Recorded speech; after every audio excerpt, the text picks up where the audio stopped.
Bonsoir à toutes et à tous et bienvenue dans ce journal. Le CEO Forum a clôturé ses portes ce mardi. Durant 2 jours, les participants ont échangé sur les stratégies pour augmenter le nombre de champions sur le continent. On fera le point sur les temps forts de cet événement dans un instant. Faites-vous appel aux services après-vente? Que pensez-vous de la qualité de ces services en Côte d'Ivoire? Ce soir, on s'intéresse à ce domaine souvent négligé, pourtant essentiel. Et puis à Grand-Bassam, une cité fait face à des inondations récurrentes en saison des pluies, une situation dangereuse qui dure depuis plusieurs années. Leur cri de cœur à suivre dans ce journal.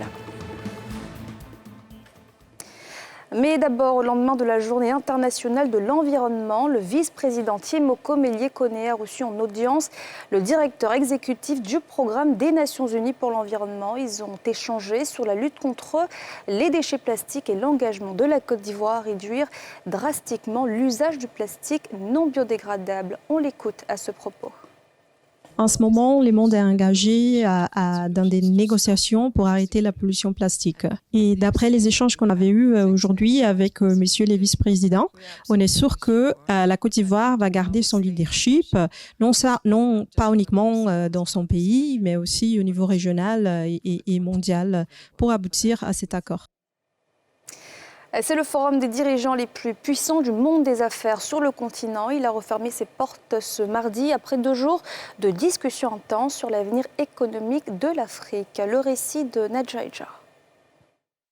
À la faveur de l'Africa CEO Forum, qui a refermé ses portes ce 6 juin, les décideurs des secteurs publics et privés d'Afrique se sont réunis durant 2 jours à Abidjan autour d'une même cause, l'émergence d'une nouvelle génération d'entreprises africaines pouvant réaliser plus d'1 milliard de dollars de chiffre d'affaires par an, et la hausse du nombre de champions de 300 actuellement sur le continent à 3000. Un objectif qui a suscité durant cette rencontre annuelle de chefs d'entreprise plusieurs panels sur des questions telles que la création de champions de demain, le potentiel des startups dirigées par les femmes, la transition générationnelle des family business africains, la révolution des secteurs traditionnels et bien d'autres. Des sujets intéressants pour les décideurs qui ont effectué massivement le déplacement à cette 9e édition de l'Africa CEO Forum. L'événement a enregistré au total 2000 participants d'Afrique et du monde, dont 900 chefs d'entreprise. Je vous le disais en titre, ce soir on s'intéresse aux services après-vente en Côte d'Ivoire, un domaine souvent négligé par les entreprises, pourtant crucial pour leur image. État des lieux dans la capitale économique, dans ce reportage de Mardoché Kwasi. Mariama Bari, usagée des commerces, a plusieurs fois eu maille à partir avec des gérants ou des caissières de super et hypermarchés qui avaient du mal à donner suite à certaines de ses demandes après des achats. À chaque fois, elle a fini par faire respecter ses droits après insistance auprès des responsables. J'ai eu une expérience dans un centre commercial où j'ai acheté un produit qui devait me donner des points sur ma carte. J'arrive à la caisse, les points ne sont pas disponibles. La dame me dit, d'accord madame, partez, vous revenez demain. Je dis, madame, j'aimerais parler à quelqu'un d'autre. Et comme par magie, un monsieur qui est sorti de derrière bizarrement, et il est venu, il a juste tapé un numéro dans le système et les points ont apparu comme par magie. Ici, il faut insister pour avoir le service qui vous est dû. Et ça existe, le service après-vente. Dans cette supérette pourtant, la gérante met un point d'honneur à offrir un suivi à ses clients, en cas de besoin, pourvu que ceux-ci respectent certaines conditions. Quand un client vient, il achète un article et il s'en va. Peut-être il constate que le produit a un souci. Quand il vient ou bien quand il appelle, si on constate vraiment que le produit a vraiment un souci, automatiquement on remplace le produit et on s'excuse. Maximum 3 jours après l'achat. Idem pour cette entreprise de services audiovisuels qui possède un centre d'appel pour gérer le service après-vente.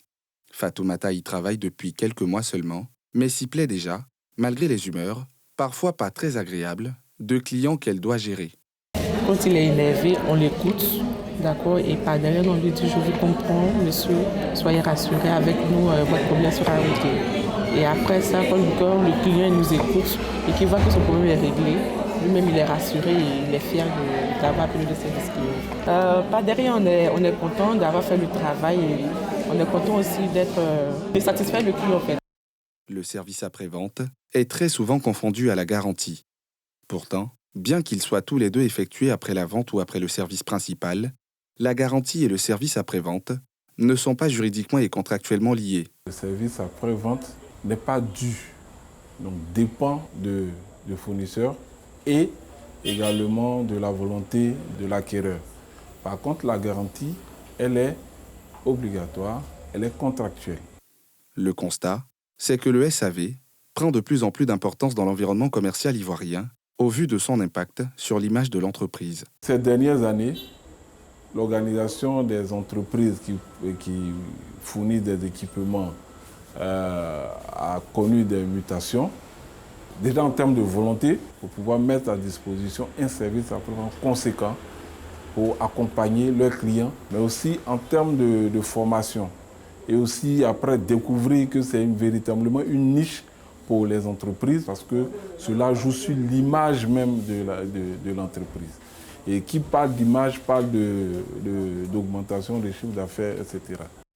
Le service après-vente est bel et bien une réalité en Côte d'Ivoire. Il est offert par les fournisseurs sous diverses formes selon le type de commerce. L'importance de ce service pour l'écosystème commercial nécessite donc un encadrement légal pour le bien-être des clients et pour l'épanouissement des entreprises.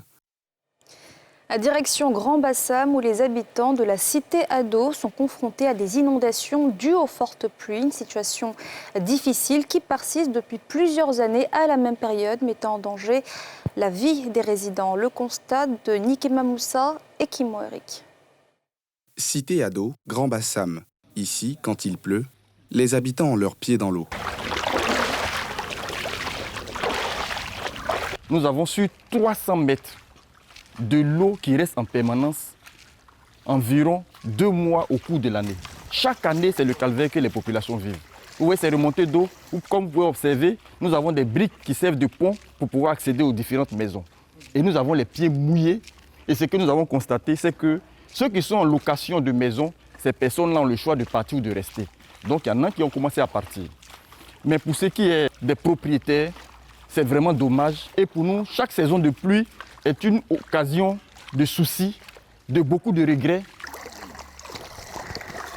Frédéric Sy habite les lieux depuis quelques années et à chaque saison de pluie, il vit les mêmes difficultés. À chaque saison des pluies, donc pendant 3 mois, nous subissons cette montée des eaux qui monte là, ça a baissé, mais ça va jusqu'à la première marche, voire ça rentre dans la maison quand les véhicules passent ou autre. On est en train de détruire tout le goudron qu'il y a là. On ne peut plus rien faire, à part pêcher les poissons. Au bout de la 2e année, avec la montée des eaux, ça a noyé la voiture morte. J'ai dû changer de voiture.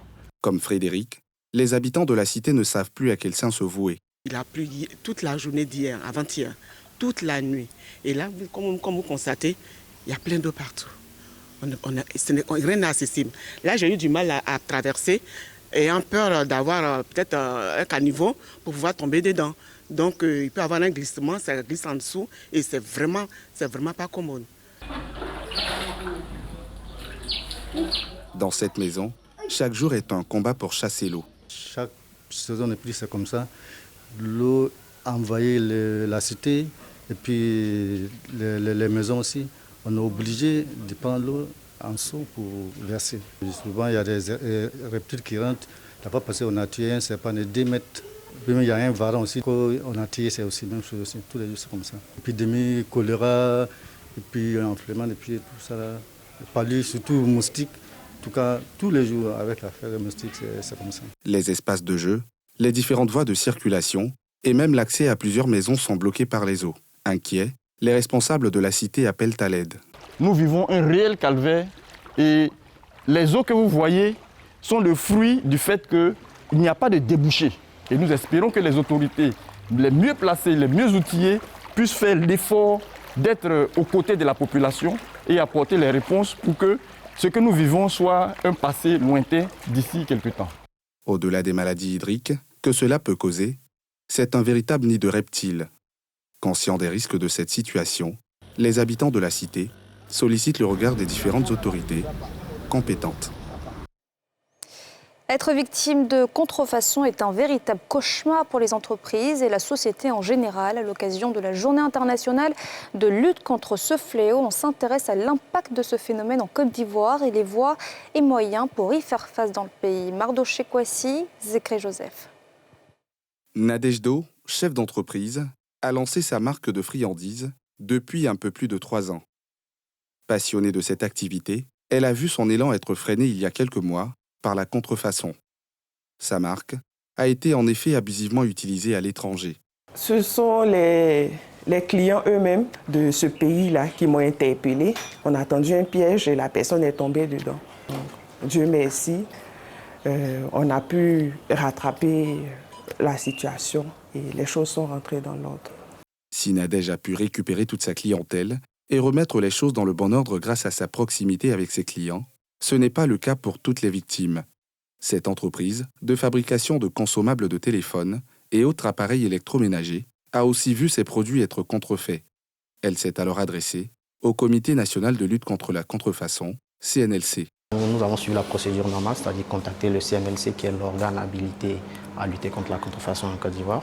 Et ils ont mené des enquêtes, nous avons eu des séances de formation et tout ça. Et après cela, ils se sont rendus sur le terrain pour la phase de répression. Les conséquences directes, c'est effectivement la baisse du chiffre d'affaires, mais également un souci de notoriété.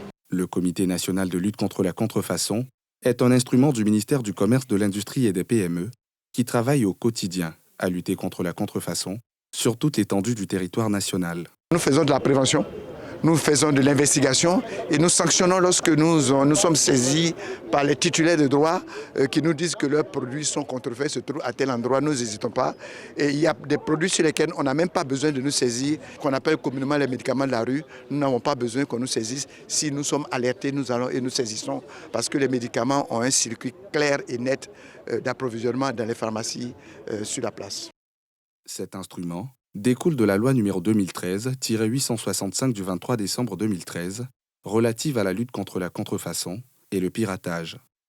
Une loi qui dénote de la volonté du gouvernement à éradiquer ce phénomène qui met en danger la santé des citoyens et surtout les entreprises et partant l'économie du pays. Depuis 2011, le gouvernement ivoirien a entrepris d'importantes réformes nécessaires à la facilitation des investissements et à l'exercice d'activités économiques et commerciales.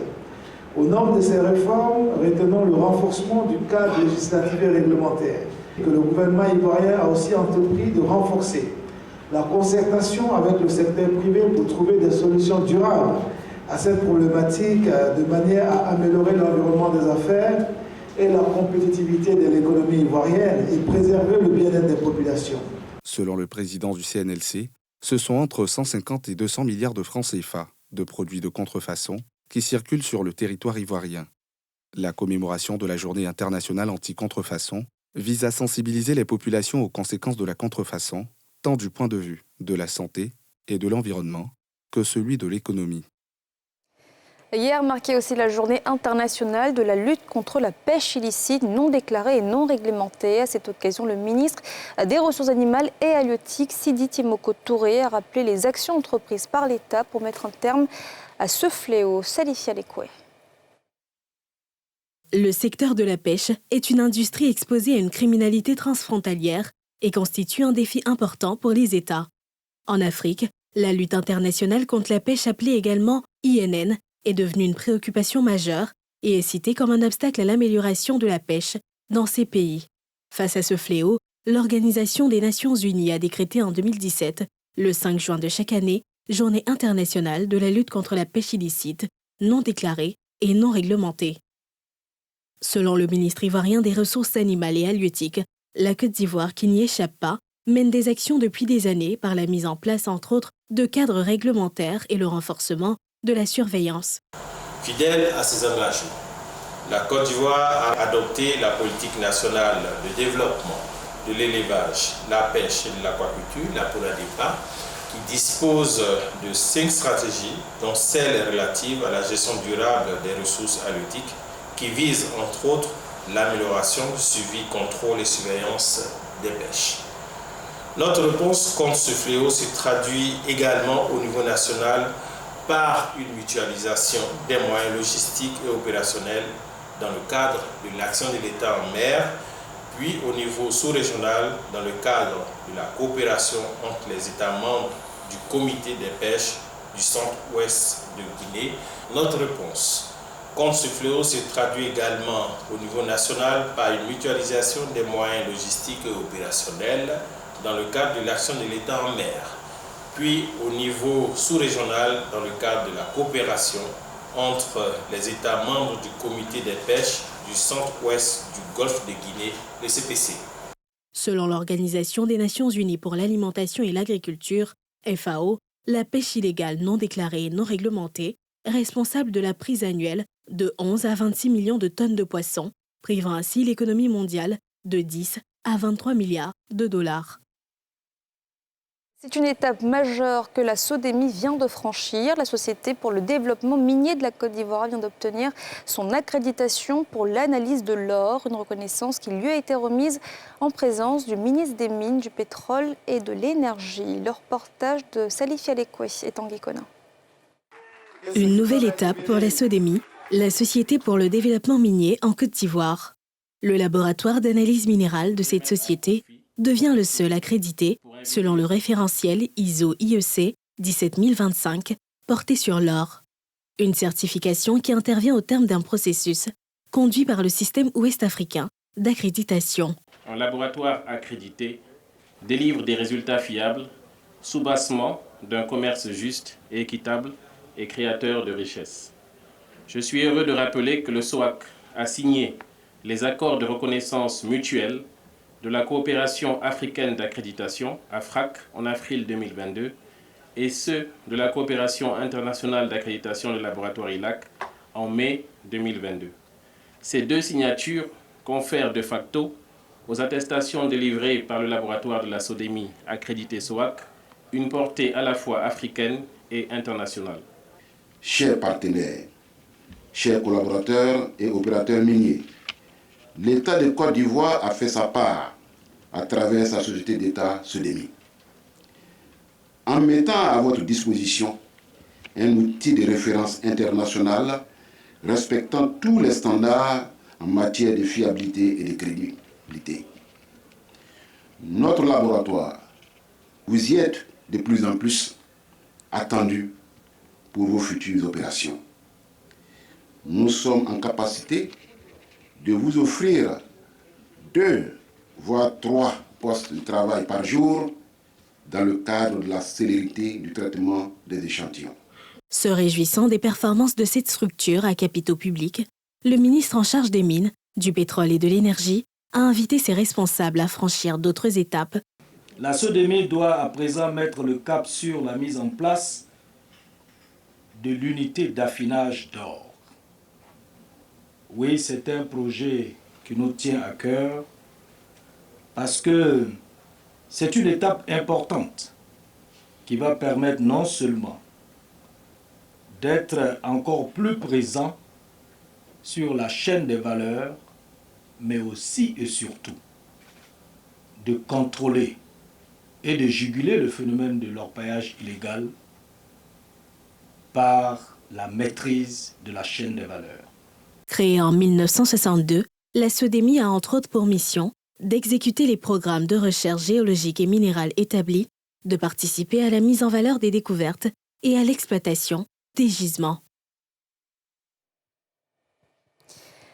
Dans le reste de l'actualité, 5 millions de francs CFA, c'est le don de la nouvelle pharmacie de la santé publique à la Banque alimentaire de Côte d'Ivoire, un don composé en masques, en gel et en moustiquaires afin de renforcer leurs actions et contribuer au bien-être des plus nécessiteux. Le reportage de Moussani Kema et Fulgence Kissidou. La Banque alimentaire de Côte d'Ivoire reçoit un accompagnement en produits de protection hygiénique de la part de la nouvelle pharmacie de santé publique. Un don qui vient renforcer le partenariat dans la lutte contre la vulnérabilité. Cet appui en matériel sanitaire devrait permettre aux situations vulnérables, en plus des denrées alimentaires qu'elles reçoivent déjà, d'avoir une meilleure hygiène de vie et donc de rester en bonne santé. La direction de la nouvelle PSP se dit touchée par la noblesse de la mission de la Banque alimentaire. Il est important pour nous de nouer des partenariats dans le cadre du bien-être des populations. Mais surtout, nous avons vu la noblesse de leur mission qui consistait à apporter des aliments, je dirais, sains et accessibles à tous. Et je pense que l'alimentation, pour nous, une alimentation saine, est gage d'une santé, d'une bonne santé. Et il est important de renforcer cette action synergique de prévention et de guérison sur le terrain. Constituée de masques, de gel et de moustiquaires, Ce don s'inscrit dans le cadre de la politique d'aide aux structures de prévention de la NPSP en vue de renforcer leurs actions. La Banque alimentaire de Côte d'Ivoire, quant à elle, est en charge de la lutte contre la faim et la malnutrition depuis 2020. Et voilà, c'est la fin de ce journal. Merci de l'avoir suivi. On se retrouve demain, même heure. Bonne suite de programme sur la nouvelle chaîne ivoirienne.